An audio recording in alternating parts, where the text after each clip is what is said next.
Parental burnout. Parental burnout. I recently had a chat with my friends in one of our support groups for moms with special needs children. And we're asking each other if we really get tired and if we really get that feeling where you say, I think I've just I'm just here. I'm just here, if you know what I mean. Like where you feel everything is coming down on you and it's not even giving you time to breathe or to rest. And I then remembered that burnout is real. Parental burnout is real. It's something that I learned uh, during the diagnosis of my son, and on this journey I realized that it's a constant thing, and if you are not intentional you can always find yourself getting trapped in parental burnout. Having a special needs child or not, parental burnout is real. It is real. Just to start by asking you, do you sometimes feel detached from your own life? Do you sometimes feel that mental exhaustion, that continuous fatigue where if you sit down, all you want is to stay seated for until forever? If you are laying down in your bed, you just feel like, I just want to stay like this for the rest of the day or for the rest of the week. It's definitely okay for you to feel like staying in bed one of these days and just do that, just to recover, to replenish your energy levels, and also to take some time out. It's very, very important. But if you realize that now it's becoming actually your lifestyle just to lay down there and do nothing the whole day, that could be a sign that you are having a burnout, and you might need to find ways to deal with that burnout and before it find ways to deal with you. Autistic burnout is caused by overstimulation, and when an individual is tired of masking, they then get into the zone where they are burnt out. But now we're talking to parents, I'm talking to a fellow parent here, and we're just saying, let's look into this subject of burnout so that we see how best we can deal with it and how can we avoid it happening until it becomes something chronic in our lives, taking charge of our lives, controlling our lives, and stopping productivity in us. Because it's very, very important for us as parents to be in a position to be able to function very well so that we support our children, we support, if we have autistic individuals like myself, we are in a better position to care for them if we are not having burnout ourselves as parents. So you can actually see that a person has gotten a burnout when they are struggling with their daily tasks. You can tell the usual tasks that you would manage on a day-to-day basis, you actually struggle with those things. As I mentioned earlier, it's okay to struggle with those things once in a while because of exhaustion. But if it becomes now a norm, if it becomes normal that you are normal, it becomes normal to you. You can't remember when you last finished your tasks, when you last did your things, focused and ticked all the boxes that you wanted to tick, meet your targets and do what needs to be done. If you can no longer remember that, you could be having that mental fog, that fatigue that is continuous. And one of the things that causes that is lack of adequate sleep. We cannot emphasize the importance of sleeping. We cannot emphasize the importance of sleeping. That is very, very important for a human being to get enough rest, to get enough sleep, so that that is the time our body get to process information, to process the food. That is the time also our internal organs are busy doing what they are supposed to do. There are some processes inside of our body that can only be done when we are sleeping. So if we are not sleeping, we are not giving our body the time to relax. We are not giving our body the time to get ready for the following day.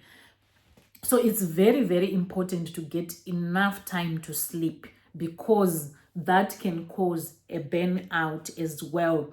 And if you find yourself constantly being anxious and stressed, that could be a sign that you are burnt out. If you find yourself always on the edge, easily irritable, you are very easy to get upset, you are very easy to be triggered, that could be a sign that you are having a burnout. If everything is in order, your health is in check, but you just find yourself very moody, you easily get irritated, you easily get triggered, you easily get upset, that could be a sign that you are having a burnout as a parent, as a mom, as a caregiver. And you might need to look into that and find ways to reduce that burnout, find ways to find a balance in your life. And also, just not giving your body enough attention could be a sign that you are having a burnout. If you're not giving yourself, your body enough care that it requires, maybe hydration, just not getting enough water, just not getting enough walking around, always staying in one place, or staying lethargic in a position that doesn't generate energy for your body. We know our bodies generate energy when we are moving around, when we are doing things inside the house, outside the house, taking a walk. It's very important even for your mood. Your mood gets uplifted when you also see the outside, breathe some fresh air. It's actually very important for you to get some time outside the house, take a walk. That can then help you to make sure you avoid or reduce the burnout if you are already burnt out. And the other things that we can make sure we improve is the way we tolerate to the big changes in our lives. It can be migration, it can be the family setup changes, maybe bereavement, we've lost a family member or a close friend, or loss of a job can really cause a burnout. Loss of a job, loss of loved ones, and just those big changes, maybe a new job can cause a burnout also, because when you get into that job, you are also met with new expectations and there's need for adjustments. So when we are feeling very overwhelmed, we need to do a self-check and see exactly where we at, what is happening in our life. We need to study our lives and see what exactly is happening around me, what exactly is happening in my life, around me, those people that really matter to me, what is happening to them, because that can have an impact on your overall health as well. You might find yourself having a burnout, and if you don't realize it, it will get the best out of you. That's why it's very important for us to look after ourselves. And if there is somebody that you need to study and understand very well, it has to be yourself. If there's somebody to study, if there's somebody that you need to invest your time and effort in studying, it has to be you. Because that person, their productivity, their success, their failure depends on what you know about them, depends on what you know about yourself. Your success, the way you're going to react to environment, the way you're going to react to people, to events, to situations that are going to be thrown in at you in life. It depends on how much you know yourself and you know how much you can cope with. It will also help you with taking responsibilities that you know, this I can manage, this it can wait until a little bit later. So because also taking too much responsibility, saying yes to a lot of things can actually overwhelm you, and you can end up having a burnout. I've had to learn that burnout can be really something very detrimental in my role as a caregiver to my son who is on the autism spectrum. I've had to learn that I need to make sure that I'm not burnt out, and if I am, I need to do a stock taking to check, study myself, study my environment, study the trends, study the patterns, know exactly what is happening in my life so that I'm in a position to control that which I can control. Remember, we always say, just know what you can control and what you can't control, and focus on this one. Focus on what you can control. The things that you can't control, they will always frustrate you. And when it comes to burnout, you can actually check what is burning you out that you can control. Then you control that. The things that you can't control, if there are things that are burning you out but you can't control them, don't worry about them, but focus on these list of items that are in the category that you can control. You will realize that you are in a position to control the burnout. Then the other thing that I found that can cause a burnout is having high expectation from people or our support system. Sometimes having those very high expectations can frustrate you and can cause a high burnout on you. You can, because you start looking at people expecting that they should do this, they should do this for me, they should do this for me. High expectation actually builds also sense of entitlement. You start feeling that you are entitled to this kind of support from people. You are entitled to this from this one. And when they don't meet those expectations that you are having of them, you get frustrated. So one thing that I've had to learn is that if I don't want to have a burnout, if I don't want to be frustrated, don't have high expectations of people, because they are also human beings. And remember, you actually don't really know what is going on in their life. And depending on what is going on in their life, they might be able to meet your expectations. They might not be able to meet those expectations because they themselves, they have a life which you just know maybe a tiny bit about them. So because they love you, they are there, they've been there for you, does not necessarily mean that they will always be there for you. So you need to manage your expectations when you're dealing with people so that you don't frustrate yourself and end up having a high burnout level just because you were expecting so much from somebody. So you need to manage your expectations. Tell yourself if they manage to do, they will do it. If they don't, it's still okay.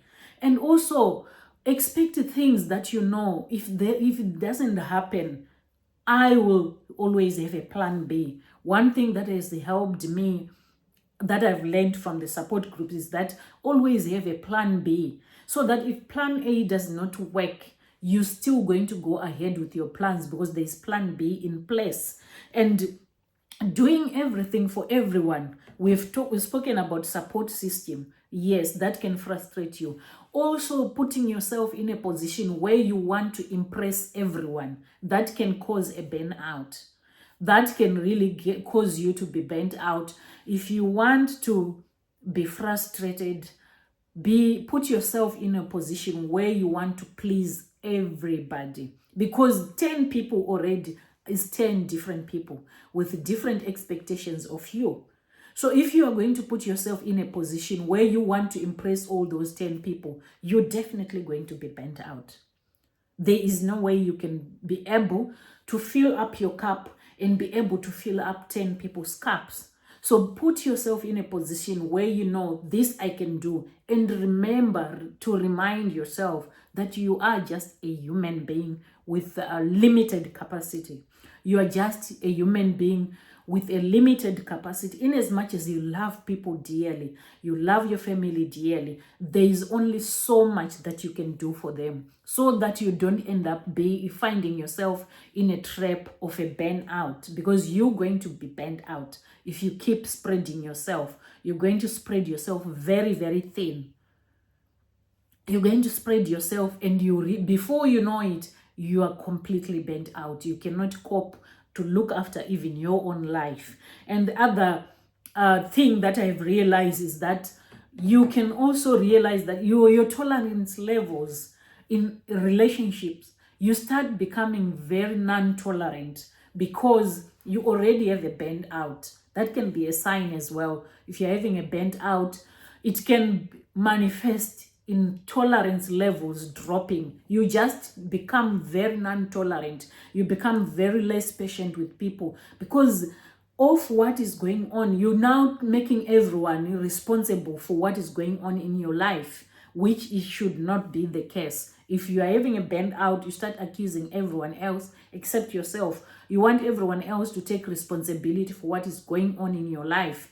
I've learned that that does not work, because remember we said they are also busy with their own lives. There is no way they will come and take responsibility for everything. Some will definitely come and take responsibility, only a tiny part of your life. But the whole life is in your hands, and you are there to make sure that you charter the course where you want your life to go. You are the one who are on the steering of that ship. You are the one who is going to decide which direction your life is going to take. Don't leave that responsibility in other people's hands. You will definitely frustrate yourself. Then the other thing is, what you will find out you happening is that you will end up just having negative thinking. You start looking at life from a very negative, because already there is a build up of what has been happening. Things have spiraled already. You start having this negative self-talk. You discourage yourself before even anyone discourages you, which is counterproductive for you. It's not good for your production. So this is my challenge to you. Look after yourself. Don't settle on burnout states of your life. If you find yourself that you are in a burnout situation, find ways. Get into a self-care routine that is regular, that can keep you in check. Be accountable to yourself. Sometimes we struggle to be accountable to other people because we are not even accountable to ourselves. We don't even want to account for anything that we do. We just want to do as we please and when we please to do so. But keep yourself accountable, because you are the most important person. You are the main character in your life. So how best can you deal with burnout? How best can you deal with burnout? You can focus on things that you are very passionate about. Find something that excites you to do. Everyone has got something that they enjoy doing. Find that one thing that you enjoy doing, that you can do at any time of the day, and you will even lose track of time when you're doing it. That is very, very important, to find something that you're passionate about, and then you keep doing that consistently. If you love walking, if you love swimming, if you love singing, if you love watching a documentary or type of any content that you want to watch, spend time on that so that you replenish yourself. That is how you can deal with burnout. Also, set boundaries. The other way to deal with burnout is to set boundaries. Set your own boundaries where you say, this I will do, this I will not do. For myself, I will not do this and I will do this. And set boundaries also for other people, that I can do this until this far. And I can do this I will not do, no matter what. This I will do, this I will not do. Set boundaries, have boundaries, so that they will help you to remind you that, no, remember we said we can only do so much. And also allow yourself to rest. Give yourself time to rest. Don't wait until the body decides to rest. Somebody says if you don't choose the day to rest, your body will choose the day that you rest. And guess what? You might not be able to recover from that rest. So you better be the one deciding when to rest. Don't wait until your body decides to rest. These are some of the things that I thought let's discuss about burnout as a parent, so that we don't find ourselves coiling down in that spiral, in that downward spiral of burnout, of being burnt out. We end up being irritable. We end up being those individuals that are repellent to other people. People can't just stick around us because we are so negative, because of that negative thinking. I wish you all the best, and I can't wait. Please tell me in the comment section what are the things you think we should do when we are dealing with a burnout. What is your advice? And what is your go-to self-care routine when it comes to dealing with burnout? What have you been doing over the years that has worked for you when you feel you're having a burnout? I would love to hear from you. Thank you so much for watching, and see you in the next video.